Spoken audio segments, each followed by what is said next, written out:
지금 수사 기소 분리 논란이 있는데 지금 특사경에 대해서 지휘권을 검사에게 이 특사경은 남겨놔야 되는 거 아니냐라고 하는 주장도 있고, 이걸 왜 예외로 하냐.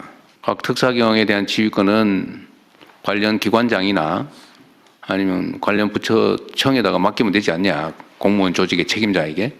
요 논란이 있는 거예요. 그죠? 그런데 법무부는 어쨌든 이거는 비전문가들이 수사를 하는 거니까 네네.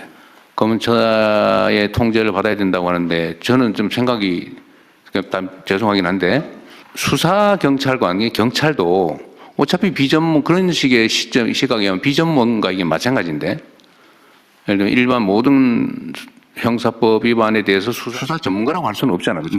뭐 교통경찰 하다가 수사하고 막 그러니까. 그런데 예를 들면 지금 다른 부처에 그 부분을 어쨌든 숙지를 해가지고 교육을 받든지 숙지를 해서 수사를 하게 되면 경찰과 다를 바가 없잖아요.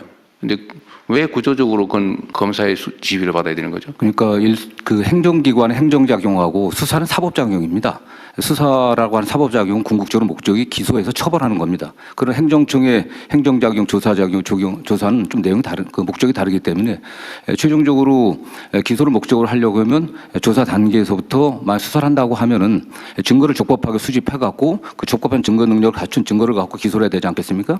그렇기 때문에 최초 단계부터 법률 전문가의 어떤 지휘를 받지 않게 되면 또 조언을 받지 않게 되면은 증거 수집 단계부터 문제가 되고요. 또 법률 구성에서 굉장히 어려운 점들이 많습니다. 대개 뭐 자본시장 범죄라든가 또는 뭐 중대재해처벌법 같은 경우로 법률적 구성이 굉장히 어려운 것들이 많기 때문에 일반 사법경찰하고 검사의 관계에서도 똑같은 문제가 발생하는데, 검사라고 해서 뭐 자본시장 전문가는 아닌 거고, 네네. 그걸 전문적으로 연구를 하면 전문가가 되는 건데, 그 사법경찰을 하고 검사 관계하고, 예를 들면 지식재단처의 영업비밀이나 특허 뭐 이런 거를 조사하는 특별사법경찰하고 검사하고 관계가 왜 다르죠?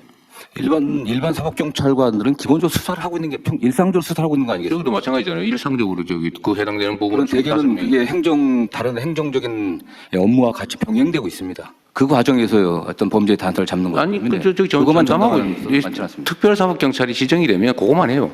네, 전담하고 있습니다. 네. 네, 수사만 전담하고 그걸 전담해요. 지방정부도 마찬가지. 환경 담당 특별사법경찰 그러면 그거만 해요. 근데 수사관들이요, 경찰이나 검찰의 수사관들은 계속 수사만 하지만 특별사법경찰관들이 그 직위에서 왔다 갔다 진급하고 올라가는 게 아니고요, 일정 기간 근무하다가 딴 데로 갑니다. 대개는요. 뭐 그러긴 한데, 경찰도 굳이 따지면 교통경찰하다가 경비경찰하다가 정보경찰하다가 왔다 갔다 해요. 물론 잘 안 하죠. 전문성을 보장해 주려고. 근데 그건 논리적인 얘기는 아닌데 현실이 그렇다는 것 뿐이죠. 근데 근속 연한이 짧다는 것은 굉장히 그 수사 능력의 제한을 정도 그런 차이가 있다. 네.